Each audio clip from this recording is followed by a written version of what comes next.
올림픽 메달리스트들의 시상식을 보면 당연 가장 기뻐하는 사람은 금메달을 딴 사람의 표정이라고 합니다. 드디어 1등을 했다라고 하는 그 기쁨으로 말입니다. 그런데 흥미롭게도 그 다음 얼굴 표정이 밝은 사람은 2위인 은메달리스트가 아니라 3위를 한 동메달리스트가 더 기뻐하고 표정이 더 밝다는 것입니다. 은메달이 동메달보다 더 좋은데 어떻게 된 일입니까? 그것은 은메달을 딴 선수는 금메달과 자기를 비교하기 때문에 내가 조금만 더 노력했으면 금메달을 딸 수 있는데 라고 하는 아쉬움 때문에 얼굴 표정이 그렇게 밝지 않고, 반대로 3등, 동메달을 한 3등은 4등을 한 자기와 비교하기 때문에 하마터면 내가 이 메달을 못 딸 뻔했다라고 하는 그 생각 때문에 얼굴 표정이 확 밝아진다는 거예요. 그래서 심리학자들은 그렇게 이야기합니다. 기쁨은 성적에 따라 결정되는 것이 아니라 누구와 비교하였느냐에 따라 결정된다라고 하는 겁니다. 기쁨은 금메달이나 은메달이냐가 중요한 게 아니라 누구와 나를 비교했느냐에 따라 기쁨이 결정된다라는 거예요. 그래서 그것을 간발 효과라고 이야기합니다. 은메달 딴 선수는 간발의 차로 금메달을 놓쳤기 때문에 이렇게 아쉽다 생각하고, 동메달을 딴 선수는 간발의 차로 메달을 땄기 때문에 기뻐한다는 것입니다. 인생을 산다고 하는 것은 늘 우리는 타인과 나를 비교하며 살기 마련이지요. 늘 원든 원치 않든, 의식하든 의식하지 않든 그런 삶을 살아가고 있습니다. 그런데 오늘 본문을 묵상하기 전 이 갈렙에 대한 인물을 생각하면서 갈렙은 참 힘들었겠다를 먼저 생각했습니다. 왜냐하면 오늘 본문의 갈렙은 이제 길갈에 있는 여호수아에게 유다 지파와 함께 나아가는데, 오늘 45년 전 갈렙은 알고 보면 여호수아하고 정탐꾼 동기동창생입니다. 그런데 과거 가나안 땅 정탐할 때 어쩌면 갈렙이 더 뛰어난 모습이 보여요. 이게 민수기 13장에 보면 갈렙에 대한 이야기를, 이 가나안 땅 정탐에 대한 이야기 속에 갈렙이 더 여호수아보다 뛰어난 모습이 보이는데요. 백성들이 할 수 없다라고 하는 말을 할 때 갈렙은 우리가 올라가서 그 땅을 취하자 능히 이기리라, 그 말 한 사람이 제일 먼저 말한 사람이 갈렙이에요. 잘못하면 백성들에게 돌에 맞아 죽을 수도 있는 상황인데 갈렙은 용기를 내어서 그렇게 얘기하거든요. 그래서 하나님은 여호수아보다 먼저 갈렙에게 내 종 갈렙은 그 마음이 그들과 달라서 나를 온전히 따랐은즉 그가 갔던 땅으로 내가 그를 인도하여 드리리라, 그런 말씀을 해주십니다. 그러니까 처음에 가나안 정탐꾼들의 12명의 보고 가운데 10명은 부정적인 보고를 하고, 이제 여호수아와 갈렙이 보고할 때 갈렙이 훨씬 더 특출하고 뛰어난 모습을 보였어요. 자, 그런데 지도자는 누가 됩니까? 여호수아가 돼요. 모세를 뒤를 이어서 60만 대군, 200만 이스라엘의 모세의 후계자는 여호수아가 됩니다. 그럼 여러분이 갈렙이라면 어떤 마음이 드시겠습니까? 섭섭하다. 하나님 어떻게 이렇게 시키실 수 있지? 나도 똑같이 가나안 땅 정탐했는데 하나님 나에게는 왜 이러시지? 섭섭한 마음, 원망의 마음 들지 않았겠냐고요. 여호수아와 자신을 비교하면서 그 마음이 힘들지 않았겠냐고요. 그런데 오늘 본문 이 여호수아 14장 전까지 민수기 13장부터는 갈렙의 불평 원망이 한마디도 나오지 않습니다. 침묵합니다. 그리고 오히려 2인자로서 여호수아를 묵묵히 지원하고 전쟁을 치르고 광야의 시간을 보냅니다. 갈렙이 광야의 시간을 보낼 때 힘들었던 것, 마시지 못하고 먹지 못하고 밤의 추위와 낮의 더위를 견딜 그 모든 일들 속에 광야의 그 외부의 고난이 그를 힘들게 한 게 아니라, 갈렙을 정말 힘들게 했던 거는요, 내면의 비교의식 아니었겠습니까? 하나님 왜 나는 아닙니까? 왜 지도자는 여호수아가 되어야 했습니까? 라고 하는 생각 말입니다. 우리를 힘들게 하는 것은 외부의 조건과 문제보다는 내면에 있는 비교의식과 컴플렉스가 우리를 힘들게 하거든요. 근데 웬일인지 갈렙은 그런 모습이 등장하지 않습니다. 갈렙은 그런 비교의식을 뛰어넘는 하나님이 나에게 주신 분명한 사명, 나를 향한 목적이 있을 것이다 생각하고는 인내하며 참고 나아간 것입니다. 그리고 드디어 그가 40세가 되던 해, 7절 말씀인데요, 40세가 되던 해 이런 고백을 합니다.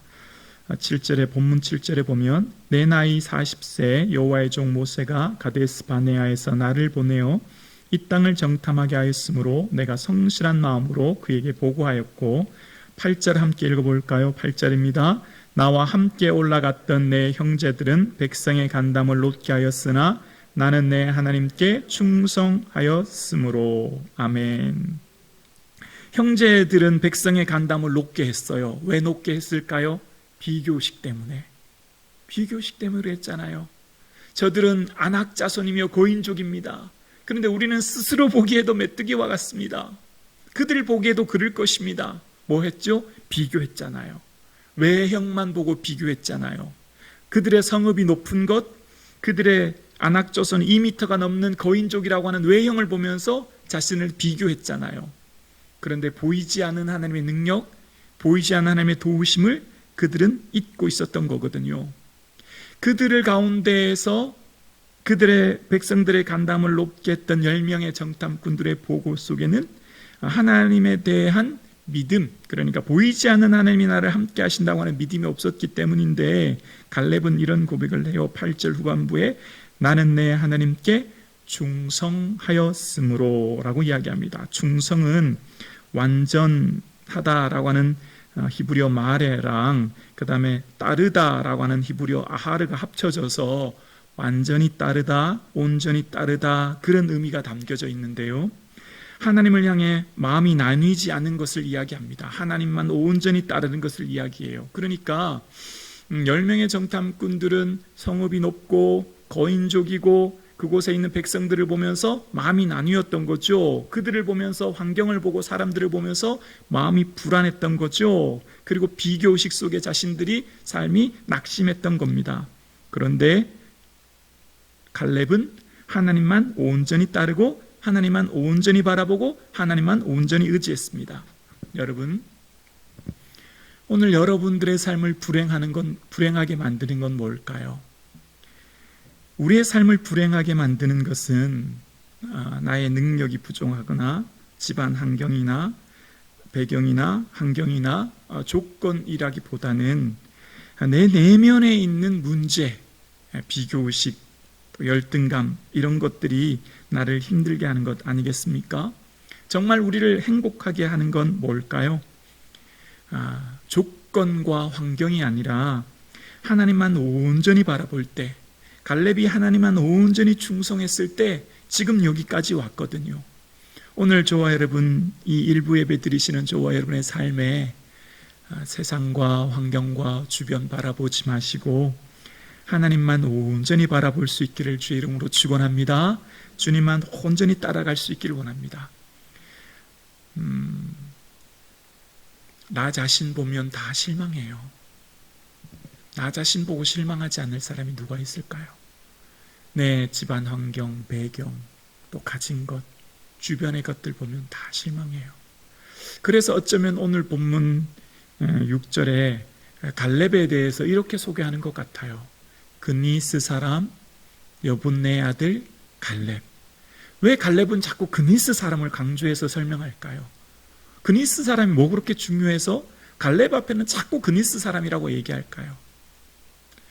그니스 사람이라고 하는 것은요, 창세기 15장에 보면 원래 가나안 원주민 중에 한 족속이 그니스 사람이었던 거예요.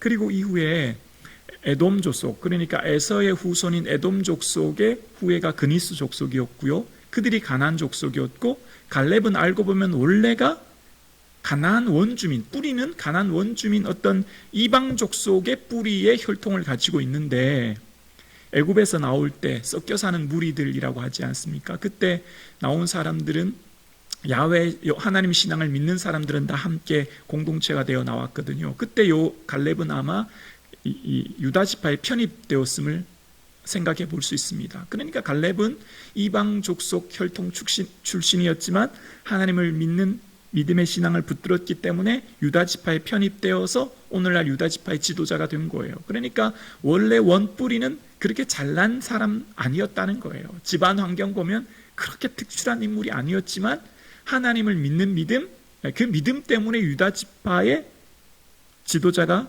되어 가나안 땅을 정탐할 수 있었다는 겁니다.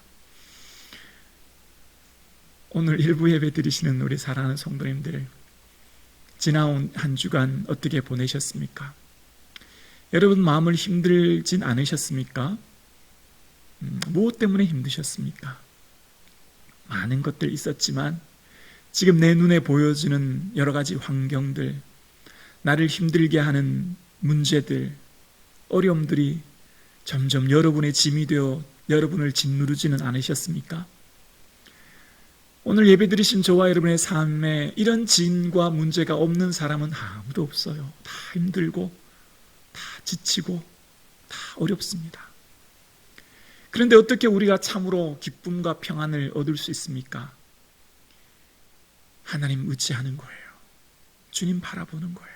온전히 따랐던 것처럼 주님 온전히 바라보는 거예요. 그리고 주님께 맡기는 겁니다. 오늘 일부 예배 드리시는 저와 여러분의 오늘 예배 마치고 나면 또다시 여러분의 삶은 지난주와 똑같은 삶이 반복될 거예요. 또다시 여러분의 삶에 짓누르는 짐이 있을 것이고 문제가 여러분을 어렵게 할 것입니다. 그런데 그곳에서 자유할 수 있는 방법이 뭘까요?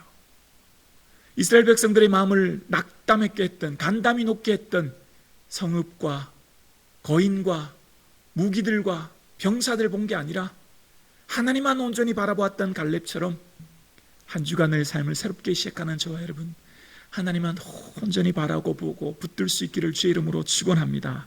그렇습니다. 갈렙을 정말 힘들게 했던 것은 지난 광야의 시간, 그가 무명으로 살아갔던 시간, 광야의 추위와 더위, 먹지 못함과 마치지 못함이 아니라 나는 왜 택함받지 못한, 나는 왜 이루 인생을 살아야 합니까? 라고 하는 비교의식이 그를 힘들게 했지만 그러나 그에게 있는 분명한 사명, 하나님만 붙들고 바라볼 수 있기 때문에 그것을 이겨낸 거예요.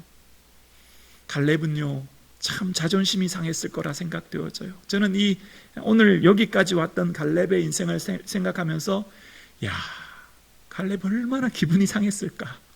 그 생각이 드는 거예요. 얼마나 자존심 상했을까? 똑같이 보고하고 똑같이 고생했는데 누구는 백성의 지도자로 다 추앙받고 지지를 받으면서 광야의 시간을 보내고 누구는 이름도 없이 빛도 없이 그냥 전쟁하고 나가고 살아가 했던 갈렙의 삶이 얼마나 힘들었을까? 예수 믿다 보면 신앙생활 하다 보면 똑같이 신앙생활 하는데요, 저 사람은 저 집사 저 권사 저 사람은 복받고 일이 잘 되고 성공하고 형통하는데 나의 삶은 왜 이렇게 어려운지 몰라요. 똑같이 예수 믿고 신앙생활 하는데 저 사람은 저렇게 복받는데 나의 삶은 왜 이렇게 어렵나 생각되는지 몰라요. 우리를 힘들게 하고 시험 들게 하는 건 뭔지 아시죠? 정말 갈렙이 당했던 그 자존심 상하는 일, 그 문제 당하면 다 시험에 들거든요. 교회가 이렇게 시험에 들고 어려울 때가 언제일까요? 직분자를 세우고 난 뒤잖아요. 장로님, 안수 집사님, 권사님 이렇게 항종직 직분자 세우고 나면 교회는 꼭 시험에 들어요. 왜 시험에 들까요? 자기가 왜 선택받지 못했느냐라고 하는 그 기분 나빠서 자존심 상해서 교회를 떠나기도 하고 시험에 들어요. 사람들의 평가를 받지 못했다고 하는 것 때문에 시험 들어요. 그런 말이 있잖아요. 기분 나쁘면 천국도 가지 않는다고. 우리는요, 한번 마음이 상하면 시험이 들어서 다른 것 다 바라보지 않아요. 평생 예수 믿는다고 하면서 예수님만 의지하건다고 하면서 사람들의 평가에 일희일비하는 거예요. 그동안에 쌓아놨던 믿음이 한순간에 무너져요. 갈렙의 삶 가운데 자존심 상하지 않았을까요? 기분 나쁘고 마음 상하지 않았을까요? 교회 공동체가 어렵고 시험에 드는 것은요, 사람들 바라보고 사람들 평가에 일희일비하는 거거든요. 오늘 일부 예배 드리시는 저와 여러분, 사람 바라보지 마시고 하나님 바라보고 신앙생활할 수 있기를 주의 이름으로 축원합니다. 그렇습니다. 갈렙의 삶 가운데요, 하나님 바라보았기 때문에 그것을 이겨낸 거거든요. 또 갈렙을 생각할 때 이런 마음이 들었습니다. 억울한 마음이요. 왜 억울했을까요?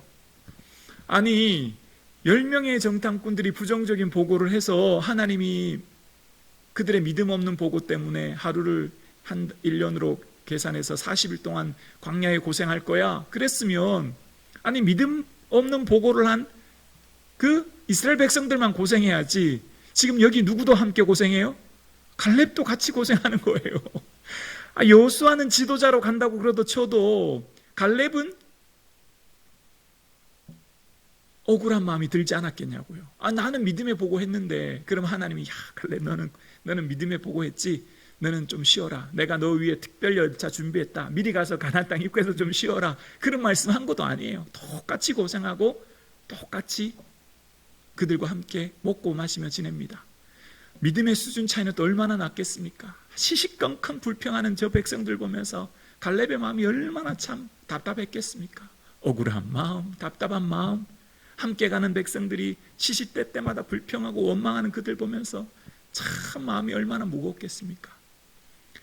믿음의 공동체, 신앙의 공동체를 함께 사랑하는 우리는요, 함께 신앙생활하며 함께 지어져가는 교회의 공동체, 가정, 또 삶을 살아가는 거거든요. 주님, 많은 사람들 중에 왜 하필 내가 이 사람을 만나게 하셔서 이 어려움 당하게 하십니까? 많은 회사 중에 내가 왜 하필 이 회사, 이 직장을 만나서 이 고생 당하게 하십니까? 많은 교회 중에 왜 내가 이 교회를 만나서 이 고생하게 하십니까? 이런 마음이 드십니까? 억울하고 답답한 마음이 드십니까? 그러면요, 정말 억울한 사람은 억울한 삶을 사셨던 분 한 분이 계세요. 누굴까요? 예수님이요. 예수님 가장 억울하지 않으셨겠냐고요. 십자가를 왜 지셨습니까? 날 위해 지셨잖아요. 고통을 왜 당하셨습니까? 예수님 얼마나 억울하셨겠습니까? 갈렙의 삶에 정말 힘듦과 어려움은요, 외부의 갈증과 배고픔, 추위와 더위가 아니었어요. 내면의 이런 문제들, 자존심 상하는 문제, 억울한 문제, 또 이해할 수 없는, 내 생각으로는 도저히 이해할 수 없는 이러한 삶의 환경 때문에 그는 마음이 지치고 힘들었을 것입니다. 신앙생활 하다 보면요, 이해되지 않는 문제가 너무 많아요. 내가 아무리 이해하려고 생각하고 또 생각해도요, 풀리지 않는, 내 머리로는 도저히 풀리지 않은 문제들이 너무 많다고요. 그런 문제들 때문에 마음이 힘들고 어려운 것이 사실입니다. 그런데 그러한 문제와 어려움 상황, 갈렙이 이겨나갈 수 있는 힘, 그 원동력을 이제 본문을 통해서 찾아볼 텐데요, 그는 9절부터 10절에 이런 이야기를 합니다. 본문 9절부터 10절, 그를 버티게 하는 힘, 그를 고난 가운데 버틸 수 있는 힘은요, 9절에서 10절 이야기하는데요, 먼저 9절 제가 봉독합니다. 그날에 모세가 맹세하여 이르되 내가 내 하나님 여호와께 충성하였은즉 내 발로 밟는 땅은 영원히 너와 내 자손의 기업이 되리라 하였나이다. 우리 10절 함께 봉독할까요? 이제 보소서, 여호와께서 이 말씀을 모세에게 이르신 때로부터 이스라엘이 광야에서 방황한 이 45년 동안을 여호와께서 말씀하신 대로 나를 생존하게 하셨나이다. 오늘 내가 85세로 돼. 아멘. 지금 갈렙이 계속해서 인용하고 반복하는 말은 하나님께서 말씀하신 대로 그 땅을 내 기업이 될 것이며 하나님께서 말씀하신 대로 내가 이렇게 생존하였습니다. 광야 45년의 시간은 하나님 말씀하신 대로 내가 이렇게 살게 되었습니다 라고 이야기해요. 자, 저를 한번 봐주실래요? 갈렙이 자존심 상하고 억울하고 비교의식 속에 그를 고통스럽게 했던 시간, 버티는 힘은 무엇이었다고요? 말씀 붙들었다는 거예요. 말씀 의지했다는 거예요. 내가 그때 가나안 땅 전묵탕 했을 때 하나님이 내 발로 밟는 땅은 너와 내 자손에게 주리라고 약속하셨죠. 그 약속의 말씀 붙들었고, 그 약속의 말씀 붙들어서 45년의 광야 시간, 40년의 광야, 5년의 가나안 정탐의 시간을 합쳐서 45년의 시간을 버틸 수 있었다는 거예요. 이인자로서 무명하게 고난과 힘듦의 어려운 모든 시간을 이길 수 있는 힘은 온전히 말씀을 의지했기 때문이라고 이야기합니다. 오늘 이 일부 예배 드리시는 사랑하는 성도님, 우리의 삶의 어떤 어려움도 버틸 수 있는 힘, 그 능력은 내게는 없어요. 오직 말씀 붙들 때 이겨내게 될 줄로 믿습니다. 말씀이 나를 살게 하고 이길 힘을 주고 능력을 줄 줄로 믿습니다. 그래서 말씀을 묵상해야 돼요. 끊임없이 묵상하고 붙들어야 합니다. 45년의 광야 시간을 버틸 수 있는 힘은 말씀 붙들었기 때문이래요. 갈렙의 이 고백처럼 오늘 일부 예배 드리시는 사랑하는 성도님, 말씀 붙들고 버텨낼 수 있기를 주의 이름으로 축원합니다. 이 땅에서 삶은요, 버티는 거예요. 버티는 게 믿음이요, 능력이 되는 겁니다. 갈렙이 그렇게 이길 수 있는 힘은요, 말씀을 온전히 붙들었기 때문이에요. 자, 그러면서 저는 갈렙이 참 믿음의 인물이다라고 생각했던 것은 앞전에 자존심 상하는 일도 참고 억울한 일 당했을 때도 참고 자기가 선택받지 못한 일 가운데서도 참는 그런 모습 속에서도 믿음의 모습을 발견했지만 오늘 이 갈렙의 요구 속에 다시 한번 그가 얼마나 믿음의 고백을 했는지를 살펴보게 되었습니다. 그는 오늘 본문에 가나안 땅을 분배하기 전 이 여호수아에게 나가서 헤브론 땅을 요구하고 있는데 그 헤브론 땅을 요구하는 것은 지금 먼저 오늘 본문 이 압달락 1절부터 이 5절까지 내용은 뭐냐면 하나님께서 이제 가나안 땅 나눠줄게, 나눠주는 원칙은 제비 뽑아서 얻게 될 거야 분명히 말씀하셨거든요. 하나님이 원래 원칙을 정해주셨어요. 어떻게 해요? 제비 뽑아서 얻는 땅이 기업의 지파가 자기 지파의 기업이 된다는 원칙이 정해져 있는 거예요. 자, 그런데 하나님이 분명히 원칙을 딱 얘기하셨는데 갑자기 갈렙이 길갈에 있는 여호수아에게 탁 오더니 나에게 헤브론을 달라는 거예요. 그날에 하나님 약속하신 그 땅 달라는 겁니다. 그러면서 그가 이런 고백을 해요. 11절, 오늘 본문 11절인데요 11절에 보면 모세가 나를 보내던 날과 같이 오늘도 내가 여전히 강건하니 내 힘이 그때나 지금이나 같아서 싸움에나 출입에 감당할 수 있으니 라고 이야기하며 달라고 이야기합니다. 자, 여러분 생각해 보세요. 지금 갈렙이 달라고 한 땅은 어디냐면 헤브론 땅인데요. 헤브론 땅은 평야가 아니에요. 900m가 넘는 고지대에 있는 땅이었고 거기는 높은 성읍이 있고 아낙 자손이 있어요. 그러면 생각해 보세요. 지금 갈렙이 자기가 원로기 때문에 특혜를 요구한다라고 생각하면 분명히 제비 뽑는 원칙을 벗어나서 내게 특혜를 요구하기 때문에 헤브론 땅을 요구한다고 하면 헤브론 땅 말고 이스라엘의 가장 비옥한 곡창지대는 이스라엘 평야예요. 이스라엘 평야. 이스라엘 평야가 가장 곡창지대인데 거기 달라고 하면 돼요. 거기서 그냥 편안하게 노후를 보내면 돼요. 그런데 지금 갈렙이 뭘 달라고 하냐면 헤브론 땅을 요구하는 거예요. 헤브론 땅은 전쟁을 해야 되는 거예요. 나와 가족과 지파들이 나가 피를 흘려야 되는 땅을 달라고 한다고 얘기하는 것입니다. 그리고 또한 오늘 11절에 내가 그때나 지금이나 힘이 강건해서 똑같다는 거예요. 여러분 45년 전하고 지금하고 어떻게 힘이 똑같을까요? 다르죠. 분명히 육체적인 힘은 쇠약해져 있습니다. 그런데 그는 똑같다고 하면서 뭐라고 말하냐면 11절에 출입에 감당할 수 있으니 라고 이야기합니다. 출입에 감당할 수 있다. 이 표현은 원래 히브리어 간역 문구로 군대 장관의 임무를 수행할 때 이 표현을 쓰는 거예요. 공식적으로 군대 장관의 임무를 수행할 때 출입에 감당할 수 있다. 이 표현 쓰는 거예요. 자, 그러니까 다시 오늘 본문을 잘 묵상하면 이런 거죠.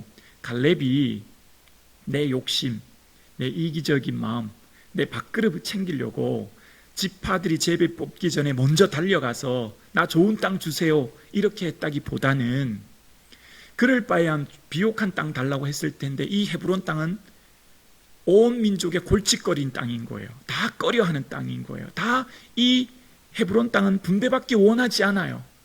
좀 웬만하면 이 헤브론 안 얻었으면 좋겠어요. 왜냐하면 거기는 성읍도 높고 아직 다 점령하지 못한 아낙 자손이 있기 때문이에요. 다 어떻게 하는 땅이라고요? 꺼려하는 땅. 남들이 좀 멀리 안 받았으면 원하겠다는 땅을 갈렙이 얻겠다는 거예요. 무슨 말이죠? 내가 그 짐 대신 지겠다는 거예요. 여호수아, 당신이 고민하고 있죠.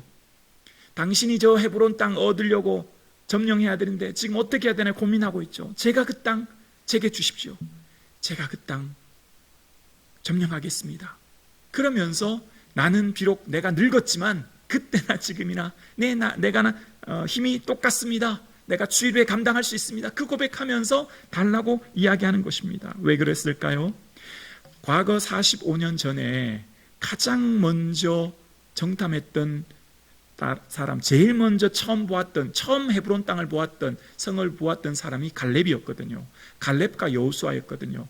그래서 그 45년 전에 가나안 땅을 보았던 헤브론 땅을 보았고, 그가 보았던 그 헤브론 땅은 아낙 자손이 있다는 것을 알고 있었기에 그는 그의 삶 가운데 그 땅을 반드시 내가 무너뜨리겠다고 하는 그 믿음의 고백, 그 비전, 그걸 품고 지금 여기까지 왔던 것입니다.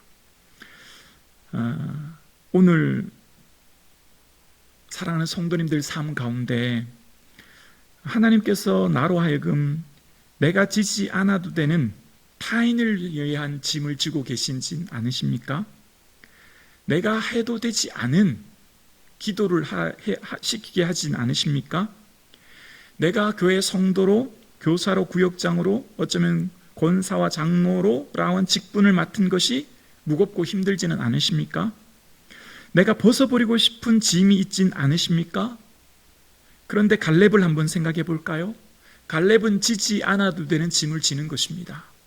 해도 되지 않은 그 헤브론 땅을 요청하고 구하고 있는 갈렙의 모습을 바라봅니다.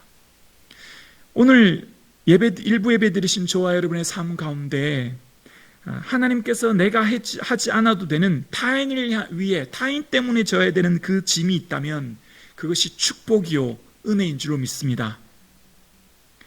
갈렙이 비록 헤브론 땅을 지지 않아도 되는 헤브론 땅을 지지만요, 알고 보면 이 헤브론 땅은 이후에 어떤 땅이었을까요? 600년 전 아브라함이 첫 제단을 드렸던 땅이며 아브라함과 그의 가족묘가 있는 영적인 의미가 있는 땅이었습니다. 어쩌면 우리가 지금 남들을 향해 지지 않아도 되는 그 짐을 지는 게 지금 현실적으로 보면 너무 힘들고, 하나님 왜 내게 이런 짐을 지게 하시나? 하나님 왜 내게 이런 무거운 짐을 지게 하셔서 어렵게 하시나 생각하지만 알고 보면 그것이 우리에게 축복이 될 줄로 믿습니다. 그것이 우리에게 놀라운 은혜가 될 줄로 믿습니다. 오늘 저와 여러분은요, 어쩌면 내가 하지 않아도 되는 그 일, 그 짐, 그 기도하고 계신지 몰라요. 그런데 정말 신앙생활을 한 해, 두 해, 기도가 1년, 2년 깊어지면 깊어질수록 깨닫는 것 한 가지가 있습니다. 나를 향한 기도보다는 타인을 향한 기도가 점점 늘어나게 되고, 내 자신을 향한 짐보다는 타인을 향한 짐을 점점 많이 지우시는 주님의 모습을 발견하게 되고 주의 뜻을 깨닫게 되어져요.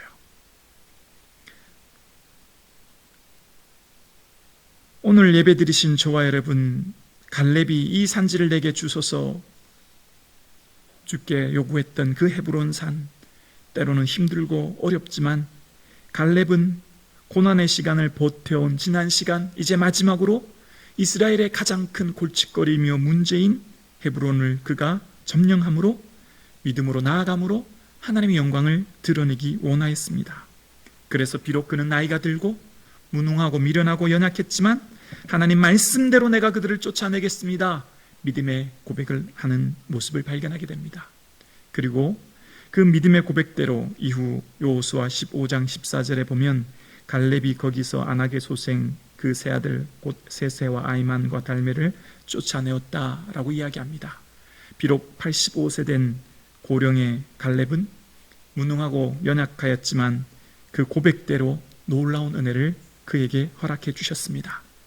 뿐만 아니라 하나님께서는 당대에는 큰 은혜를 받지 못한 것 같았지만 후대에 들어서 갈렙에겐 은혜를 발견하게 되는데요, 갈렙의 사위 온네엘은 이후 사사기의 첫 번째 사사가 되는 복을 얻게 되고요, 갈렙이 속한 유다 지파를 통해 예수 그리스도의 계보를 잇는 놀라운 은혜를 그는 누리게 됩니다. 당대에는 비록 억울하고 자존심 상하고 힘든 무명의 삶을 보냈을지 몰라도 그의 후대의 삶을 통해 하나님께서는 갈렙의 믿음을 인정해 주시는 것을 보게 됩니다. 오늘 일부 예배 드리시는 사랑하는 성도님들, 여러분 삶 가운데 지금 내가 이해할 수 없는, 다 깨달을 수 없는 그 짐을 지고 오늘도 예배 드리는 성도님들 계십니까? 그렇다면 그 이해할 수 없는 짐, 또 타인을 향해 지고 있는 그 짐이 지금은 비록 화인 것 같고 짐인 것 같고 고난 것 같지만 반드시 이 슬픔이 변하여 축복이 되는 놀라운 은혜를 우리는 반드시 목격하게 될 줄로 믿습니다. 그러므로 내가 지는 그 짐, 비록 힘들고 어려울지라도 주만 의지하고 하루하루 인내로서 승리하시는 저와 여러분 되실 수 있기를 주님의 이름으로 축복합니다. 기도드리겠습니다.